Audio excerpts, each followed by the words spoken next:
Alright, hi there guys. So, yeah, I was figuring to do a video just demonstrating how I would apply developing Twang. And for the most part, I work songs because I don't see the efficiency of exercises once you've got the idea or the feel of a sound color that you're trying to work. Because to me, singing is all about just getting the right sound color, using the right type of energy to do it, and just getting the feel for this stuff. Kids can do this shit, We should be playing about with it, not doing a strict routine, of whatever. How many professional singers learned that way? And some did. I'm not knocking it, some did, but most imitated singers they liked. So that's what I would recommend for the most part. But if you want specific exercises that will work Twang, then this is a really good way of going about it. I suggest Siren Work because it allows you to work, without an instrument or whatever. I've got a guitar on hand just to get the notes because my perfect pitch is pretty lazy. But yeah, so basically just start on the top note, work your way down. And then do that, ascending, start on middle C or whatever, just yay. Keep that bright sound, and it's not efficient lower down, and this won't work so well for building lower range. There's different things going on there. From what I've experienced with it, you mainly need to incorporate vocal fry and work on developing that with your voice.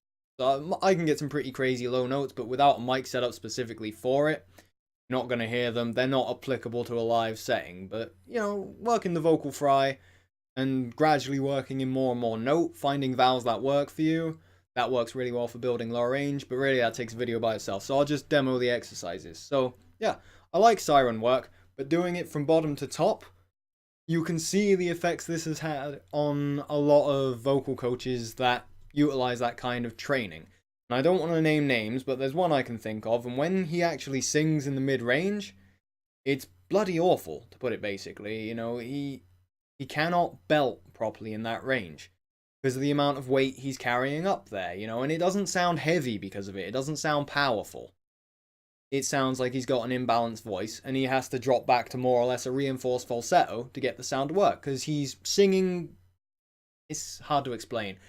He's trying to sing with too much weight to get in there because the nature of doing sirens bottom to top and training that way means you will tend to splat outward with the vowels. As you go up, you will carry more weight, you'll push harder on the high notes, and this doesn't work because to get high notes to work, you need that brightness that I talked about in my other video. You need that to kick on and dominate the note to make it come out of you, not just easily, but at all. You need a certain degree of it, and like I've already said, I struggled for years purely because I wasn't aware of the importance of this sound color, and it's why I recommend it so strongly now, because working with this stuff by itself has fixed my vocal range issues and developed my voice to the point where I can actually attempt to sing the stuff I want to sing. Which, if you'd heard me a few years back, you wouldn't have fucking thought that. The best thing I could do, it was almost like a party trick, was just doing AC/DC stuff. The high stuff, Hell's Bells, Thunderstruck. Things that you just got a wail on. The things that Axl Rose sounds good at now, actually. Because he's good with grit, he's got strength in his upper register, but he lacks the control he used to have. He doesn't have enough twang. Listen to him singing Sweet Child. He clearly doesn't have the attack to his voice to carry it off. It's why he sounds like Mickey Mouse. It's not, she got a smile that it seemed to me, with that presence. And granted, he's a bit more falsetto-ish, more pierce into it. But now he cannot do it. It's, she got a smile, and it's not good. But up top, he still wails. It's still pretty damn good. So yeah, anyway, I'll demo the exercise. So, I say, start on the high note, come down, just octaves, just yay, and then work up through the scale. Yay. Don't let the mouth go too wide as you get higher, because, like I say, you'll tend to be splatting it. Just, it doesn't work so well. So D, yay.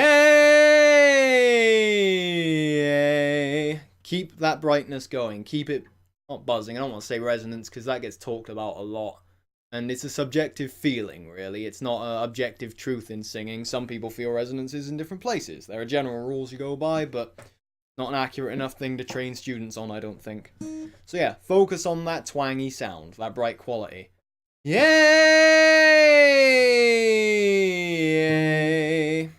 The E, the main first break area for dudes. Yay!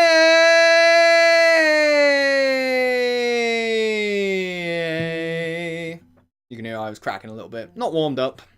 Always a good idea to do singing without warming up much. And I think warming up's overemphasized as well to a large degree. You gotta get your voice balanced enough so that you're pretty good to go fairly quickly. But I'll do another video on that later. So F. Yay!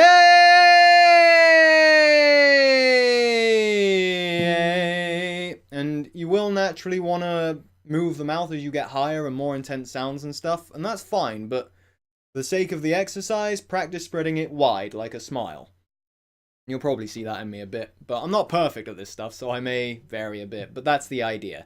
It forces you to keep the sound bright and keep it under control, which, when practicing, that will only help you develop your voice more. It's the brightness that grows the voice. I've seen so many vocal coaches say that, and it's dead true. Whatever other complaints I've got with a lot of them, it's dead fucking true.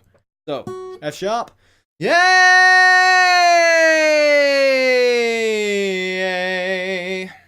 G. Yay!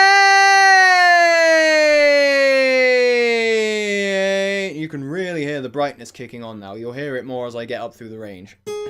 G sharp. Yay!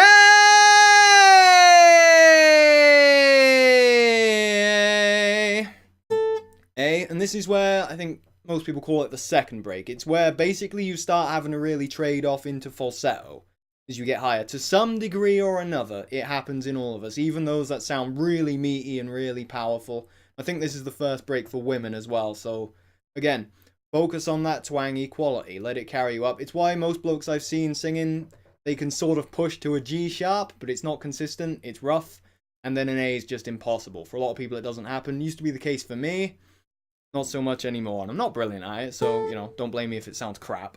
Just demoing this stuff for the sake of it, but yeah. Yay! You can hear that whiny quality, that really kicks on around that area. And a lot of it's down to training, but some of it's just the nature of singing. A sharp. Yay! Not brilliant, but, you know, you can hear it getting more and more like it. B, might as well go up to high C. I doubt I'll be able to get much higher without warming up. So B. Yay! Really getting whiny now. And by a high C, because I'm not brilliant at this stuff, I don't think it's an issue for me to belt full out in a chest voice thing. And it doesn't suit my style of singing anyway. I'm not too into that.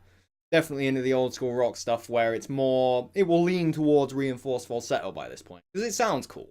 That's what I think anyway. But anyway, high C, let's see if I can get it. Ooh, yeah. Yay! And you can hear where I'm struggling to get the balance quite right. You know, it's getting a little distorted. Not intentionally, and granted, I'm pretty good with grit anyway. It tends to be what I lean towards up there. But for the sake of practicing, you want to do the bright sound. Whatever sounds cool that you want to do later on is great. But it's building that twangy brightness. You know, really getting that whiny quality to dominate the notes. So that you can get them easy enough to be able to decide what tonal color you want to have. You know, it's about choice. It's about being able to get the notes, and it's about being able to choose how they sound. And then you can do vibrato, grit, whatever. So yeah, I don't think I'll be able to get much higher.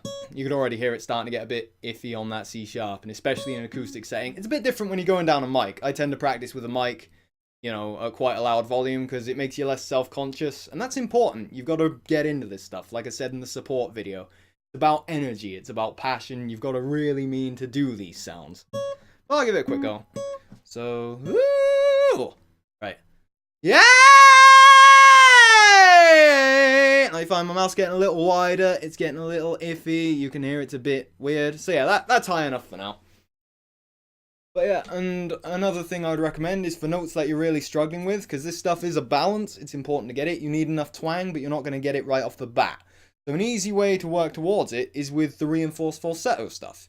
You could do the same thing with that, or you can do it on a single note. The Eee Scream is an exercise I've heard of, and I'm not going to say exactly where I got it. I don't know how it works with copyright, but I'm always wary of that. I'm still new to YouTube. But yeah, you just do basically an old bel canto exercise, from what I'm aware of it. I think it's called mesa de voice. I'm not sure how it's pronounced. I don't care too much for the details, so long as the stuff works. But yeah, you start quiet, and then you swell. But instead of going to full volume with full voice, you're going for falsetto. Keep it there. As far as I'm aware, it works the vocal tract and develops that stuff and allows you to get that going. It will get you closer. the full voice. It will give you the strength to try. It certainly worked with me. And this works particularly well higher up, like high C and above, because there's very little chest weight, if you want to call it that. There's very little of that that's trying to dominate the sound by the time you get to that range. So just as a quick example, you're just aiming to get that really bratty, whiny, witch's cackle sound. Always burping during these, don't know why.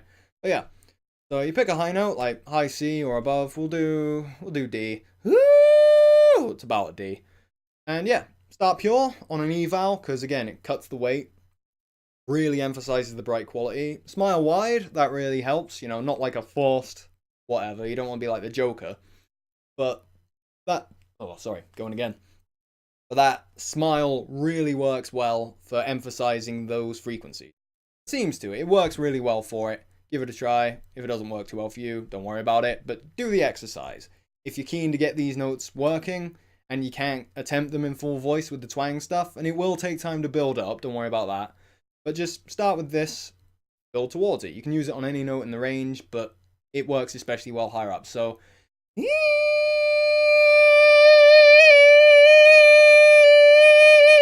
know, you hear it, you know, blipping, cracking, whatever. Late, not warmed up, but yeah, that works well. Try that, get that piercing sound, work on it, and then over time learn to add more and more chestiness to it, more of that feel. Just do it slowly as well. Like I've said, you really want to emphasize the twang quality. That's the important bit. So, if I had to pick exercises to do, that's what I'd recommend, but mostly I'd recommend trying to work songs when you've got the feel for this. Use the exercises to get a feel for it and build the raw ability to attempt this stuff, but then work with songs. Do it on songs. Pick ones. If you can do a voice up top that you're comfortable enough working, work high songs like Riding on the Wind by Judas Priest. Painkiller's a pretty good one. Keep on Rockin' by Slade is good. It sits up there. You know, you don't have to worry about it too much. Anything that can work. You can do it with any song you like, you know, just apply it where you can, where you need work. But that's the key point. Like I said in the other video on this, the twang needs to dominate. That's an exercise you can try if you're not comfortable just wailing on songs and trying to get it to work. And it can be overwhelming because songs are hard work compared to exercises. So yeah, that's about it. Try that, see how it works. Catch you in the next one. Bye.